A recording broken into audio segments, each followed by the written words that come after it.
News comprises of various activities that are current and are of human interest. Anything that enough people want to hear is news. We should not allow the diversion of any of our people. The best news is that which interests the reader more, provided it does not violate the canons of the good taste and the law of libel. News is like a hot cake coming straight from oven. I'm confident because indeed it's not me on trial, it is the court itself on trial. News is anything out of the ordinary.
Engini ya Kcca asiimye omulimu gw'okuzimba obutale obuteekeddwawo n'ekigendererwa eky'okujja abasuubuzi ku nguudo ng'era abasuubuzi beetegefu okubukoleramu. Okwogera bino abadde mu kulambula obumu ku butale obuzimbiddwa ekitongole kya Kampala Capital City Authority wamu n'okwekenneenya emirimu egikolebwa wakati nga bunaatera okuggyibwako engalo omubadde ak'ekasubi nga kano kazimbibwa okusobola okujja abasuubuzi ku kkubo ng'eno yaniriziddwa ssentebe w'akatale kano era n'alambuzibwa emirimu egiri mu kukolebwa ng'eno tusanze emirimu gigenda mu maaso.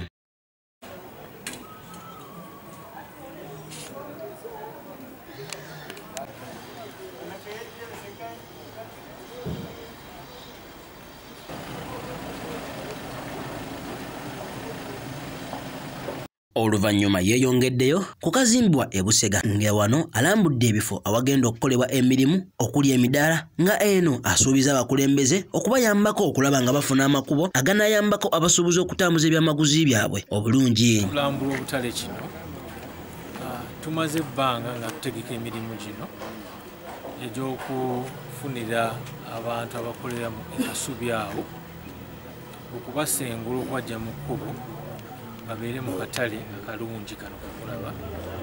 N'olwekyo tuzze tulambule ku mulimu kubanga ffe tusupervisinga omulimu guno.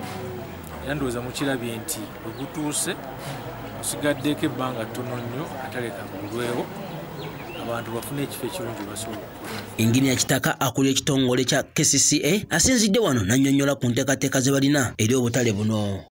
Emabegako tusoose kulambula kitintale. Ekitintale nawo tuzimbawo akatale. Emirimu gino gyonna gavumenti yegitaddemu ssente. Era tusuubira n'akatale ak'ekitintale omwaka ogujja nga mu August awo ajja kuba kawedde era nako kafunire abantu abasuubuzi ebifo basobola okukolera ebiyonjo abeeyagaza. Olwa MRU TV Tamale Newton yakusakidde eggulire lino.